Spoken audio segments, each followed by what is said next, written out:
সুপ্রিয় স্টুডেন্ট, আশা করি তোমরা ভালো আছো। আমিও ভালো আছি। আজকে নবম দশম শ্রেণীর 5.1-এর 13 নম্বর অঙ্কটি একটু দেখানোর চেষ্টা করতেছি।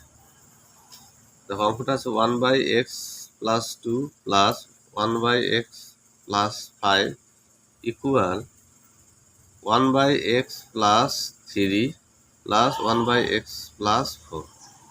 এখানে আমরা এই আগের অঙ্কগুলোর মতো জোড়গুলো একদিকে আনবো, বিজোড়গুলো একদিকে নিয়ে যাবো।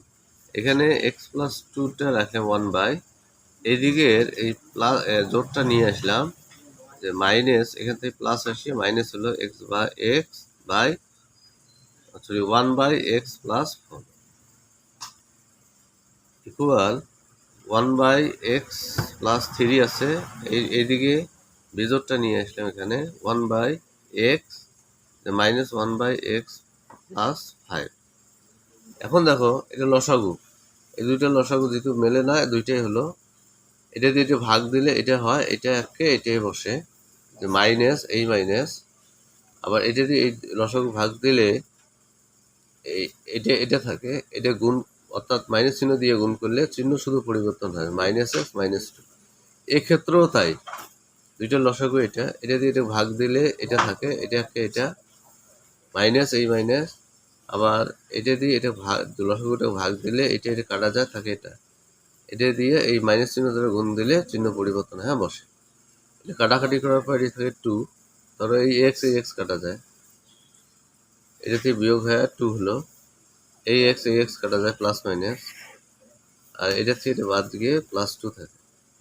উভয় পক্ষে 2 যেহেতু একই তুলে দিলাম, 1 হলো, 1 দিয়ে গুণ দিলে আর গুণন করি, এটা আর এটা থাকে। এটা দিয়ে প্রথমে এই এক্স দিয়ে এই দুইটাকে গুণ করলাম, x² + 3x, তারপর এই 5 দিয়ে এই দুইটাকে গুণ করলাম, 5x + 3, অর্থাৎ 3 এবং 5 গুণ করলে হয় 15।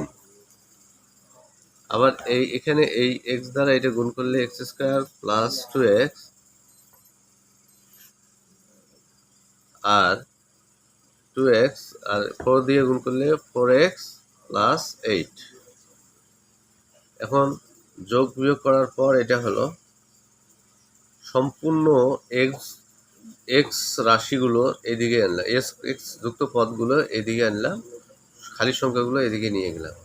তাহলে এটাকে প্লাস, এটা মাইনাস হলো, এটা প্লাস, এটা মাইনাস হলো, এটা প্লাস এদিকে গিয়ে মাইনাস হলো, এটা এই x² কাটা গেল, প্লাস মাইনাস, আর থাকে এটা 8x থেকে 6x বাদ দিলে 2x, আর এটা বিয়োগ করলে হয় -7। এই 2টা ওইদিকে গেল, তাহলে আমরা x এর মান পেলাম -7/2। এটা হলো নির্ণয়।